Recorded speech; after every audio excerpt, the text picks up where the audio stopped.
Hi, my name is Laura Copel, and I would like to talk with you about the Relay for Life. I'm in Town Heights, New York, and I've been relaying since 2006 because a neighbor asked me to help her run the welcome table.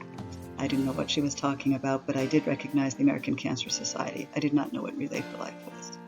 But I said yes because my mother had died of breast cancer, and my older sister had just been diagnosed with cancer that had come back after her childhood cancer 40 years earlier. Radiation had caused something new.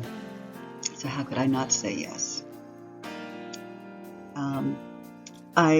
Next year, I actually started fundraising. I joined a team. By then, my younger sister had been diagnosed with breast cancer.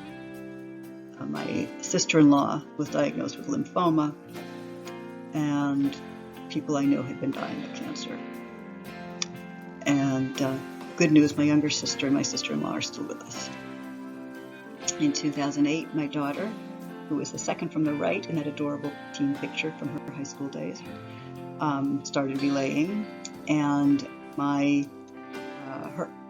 friend decided to create a team called Hawks because the kids were on a team called Eagles, and we formed a team called the Hawks, having fun while making a difference and monitoring our children's activities overnight because those were the days we stayed in tents, so we had to good distance. We had an awful lot of fun with the Hawks.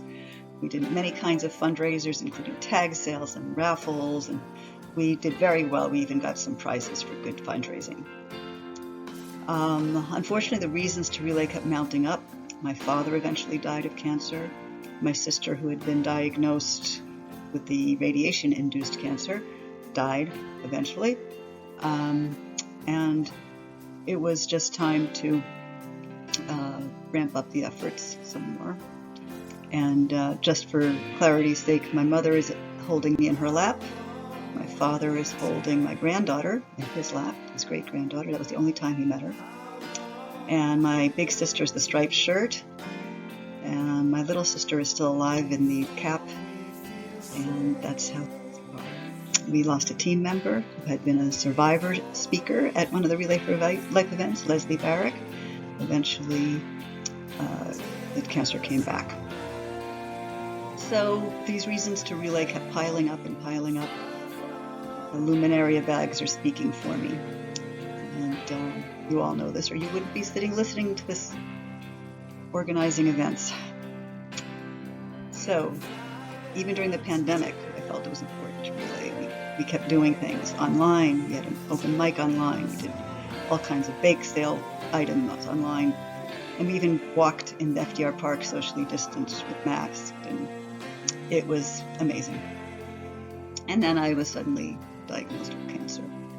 It wasn't a huge surprise considering my family history, but it was still frightening. And I'm here to say I'm in remission. I just had a mammogram last month, and they don't see anything. But it was a scary time, and I decided to keep going forward. Medical advances are wonderful, and that early observation saved my life. So I kept doing things in my personal life. I recorded a music album. I spent Thanksgiving with my daughter. I was doing my volunteer work for my synagogue, and I kept working at 3 different jobs.